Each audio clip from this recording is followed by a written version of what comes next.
प्यारे बच्चों, आज मैं आपको अष्टमय पाठ है ये कराने जा रही हूँ, जिसका शीर्षक है वीर सुभाष। तो नेताजी सुभाष चंद्र बोस जो हमारे एक बहुत बड़े क्रांतिकारी देशभक्त हुए हैं, ये चैप्टर उन्हीं के ऊपर है। इसका अनुवाद मैं कराने जा रही हूँ। नेता सुभाष चंद्र बोसस्य जन्म सप्तनवति अधिकम अष्टादशशततमे वर्ष जनवरी मासस्य त्रयोविंशति तारिकायां उड़ीसा प्रान्तस्य कटक नामके स्थाने अभवत्। नेताजी सुभाष चंद्र बोस का जन्म 97 इसका मतलब 97, अष्टादश 18, 18 शत माने 100, 1897 में जनवरी मास की 23 तारीख को उड़ीसा प्रांत के कटक नामक स्थान पर हुआ था। अस्य पितु नाम जानकी नाथ बोस, मातु नाम च प्रभावती देवी आसीत्। इनके पिता का नाम जानकी नाथ बोस और माता का नाम प्रभावती देवी था। अस्य पिता एक है अधिवक्ता आसीत्।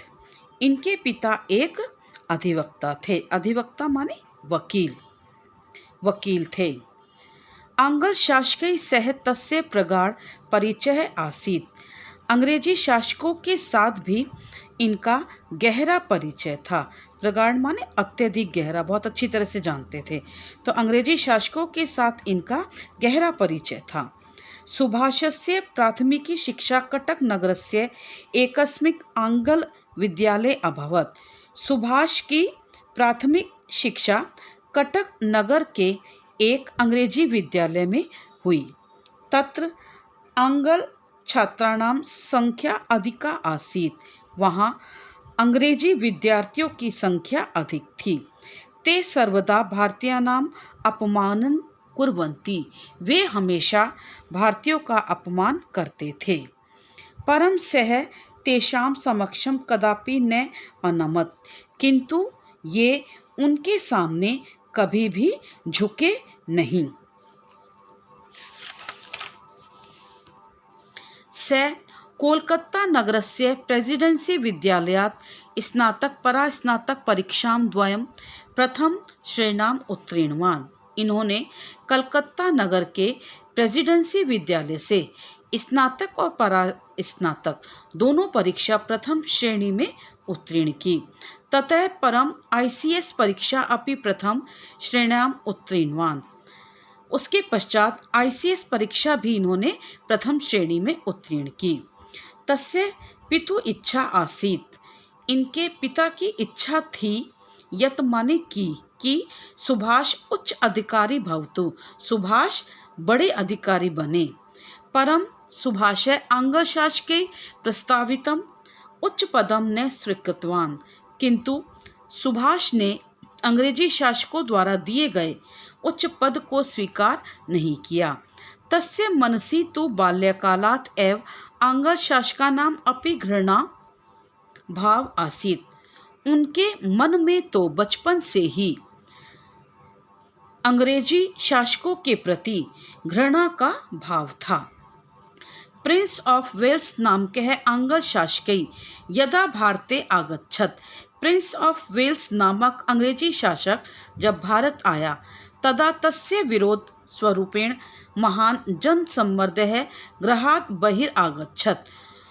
तब उसके विरोध के स्वरूप बहुत सारी भीड़ अपने घरों से बाहर आ गई। जनसम्मर्द, जन माने लोग, सम्मर्द माने भीड़, तो लोगों का समूह घर से बाहर आ गया। तस्य नेतृत्व अपि सुभाष एव अकरोत्। उसका नेतृत्व भी सुभाष ने ही किया। सह अनेक बारम कारागार असेवत। वे अनेक बार, कारागार माने जेल भी गए, या उन्होंने अनेक बार जेल को भी भोगा। असेवत माने भोगना। कारागारे एव एकदा स रुग्ण जाता है। जेल में ही एक बार वे बीमार हो गए। उपचारात् सह गृहं प्रत्यागच्छत्। उपचार के लिए वो घर वापस आए। रुग्णावस्थायाम् एव सः वेश परिवर्तनं कृत्वा गृहात् बहिः निर्गच्छत्। बीमारी की